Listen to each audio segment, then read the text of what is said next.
एक गांव के किनारे पर एक घना जंगल था जिसका नाम था भूतिया जंगल।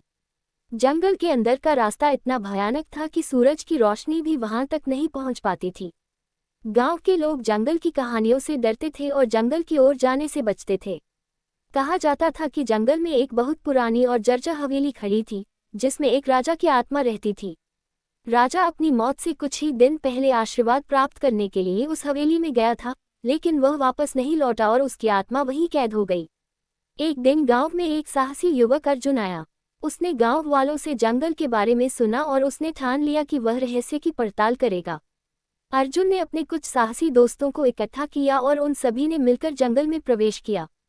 जंगल में प्रवेश करते ही उन्हें भयानक आवाजें सुनाई देने लगीं। पेड़ों के पत्ते सरसराने लगे और ठंडी हवा उनके कानों में फुसफुसाने लगी। अर्जुन और उसके दोस्तों ने हिम्मत जुटाई और आगे बढ़ते रहे। रात होते होते वे हवेली तक पहुंच गए। हवेली से एक अजीब सी रोशनी निकल रही थी। उस रोशनी को देखकर वे सभी समझ गए कि यहाँ कुछ अलौकिक है। उन्होंने हवेली के अंदर कदम रखा और देखा कि हवेली के अंदर का दृश्य किसी रोशन महफिल की तरह था। हवेली के मध्य भाग में एक बड़ा हॉल था, जहाँ राजा की आत्मा को शांति पाने के लिए पूजा की जाती थी। अर्जुन ने देखा कि हॉल के बीच में एक पवित्र अग्नि जल रही थी और उसके चारों ओर अदृश्य ताकतें थीं। अर्जुन ने समझ लिया कि अगर उसे राजा की आत्मा को शांति दिलानी है तो उन्हें पूजा में खुद को शामिल करना होगा। उसने और उसके दोस्तों ने जंगल के प्राकृतिक संसाधनों का उपयोग करके पूरी निष्ठा के साथ पूजा की।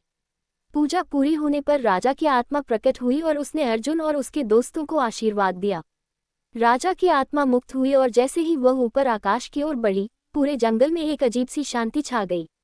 गांव वाले जब ये दृश्य देखने के लिए जंगल की ओर दौड़े तो वे हैरान रह गए। उन्होंने देखा कि जंगल का अंधेरा नर्म हो गया था और पत्तियों की सरसराहट मानो किसी सुखद संगीत में बदल गई थी। अर्जुन और उसके दोस्तों के साहस और ज्ञान के कारण जंगल अब भूतिया नहीं रहा। लोगों ने उन्हें अपना हीरो माना और भूतिया जंगल अब एक पवित्र जंगल के रूप में जाना जाने लगा। कहानी से ये सीखने को मिलता है कि साहस और सच्चाई की राह पर चलने वालों का मार्ग ईश्वर हमेशा प्रशस्त करते हैं।